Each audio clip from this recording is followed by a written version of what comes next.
ஐயோ என்னக்கா வரிசையிலே வருவானுங்க கூட்டம். நாங்களாம் எங்களுக்கு ஆஃப்டர்நூன் ஷிஃப்ட் தானே, நைட்டு போவோம். ஐயோ சரியான கூட்டம். அந்த கூட்டத்தில் கூட பாதுகாப்பு இல்லை. ஃப்ரீ பஸ்ஸில் என்னதான் பாதுகாப்பு இருக்குது? கேர்ள்ஸுக்கு தானே விட்டுருக்காங்க. ஐயோ சொல்கிறதுக்கே சி, நோ கமெண்ட்ஸ். தாங்காது. இதுக்கப்புறம் வர ஜென்ரேஷன் எப்படி இருக்கும்னு தெரியாது. இதுக்கு முன்னாடி எல்லாமே நாசமாக போயிடுச்சு. இதுக்கப்புறமோனா அவள் தான் யாரை காப்பாற்ற முடியும். வாங்க எங்கேயோ போகிறீங்க, எங்கள் வீடு பக்கத்துலேயே ஒயின் ஷாப் இருக்குது. பாட்டில் போட்டு உடைப்பாங்க, எல்லாம் பண்ணுவாங்க. நான் தாண்டி தான் எங்கள் வீட்டுக்கு போகணும். 9 மணி 8 மணி தான் போவேன். தாண்டி தான் போவோம். கலாய்ப்பாங்க, எல்லாம் பண்ணுவாங்க. பூனைக்குட்டி கூப்பிடுற மாதிரி கூட கூப்பிடுவாங்க. அப்போ எங்களுக்கே அதான் அந்த மாதிரி தான் கூப்பிடுவாங்க.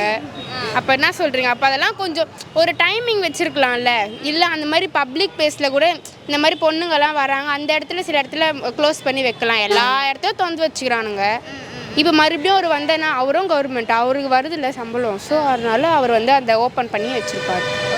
இப்போ நாங்கள் சொன்னாலும் பண்ணுவாங்க. ஒரு 2 நாள் 3 நாள் நியூஸில் வரும், போடுவாங்க. அவள் தான். அதோட எங்கே போச்சுன்னே தெரியாது.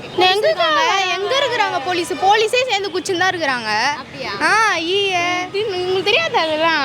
அவரே மட்டையை ஆகிட்டு தான் உட்காந்துருப்பாங்களே அவங்களே. வேஸ்ட்டுக்கா, டிஎம்கேலாம் வேஸ்ட்டு. இதெல்லாம் வாய் பேச்சு, சும்மா இதை பேசி இன்னொன்று பேசுறது, அதெல்லாம் ரொம்ப வேஸ்ட். அவங்களாம்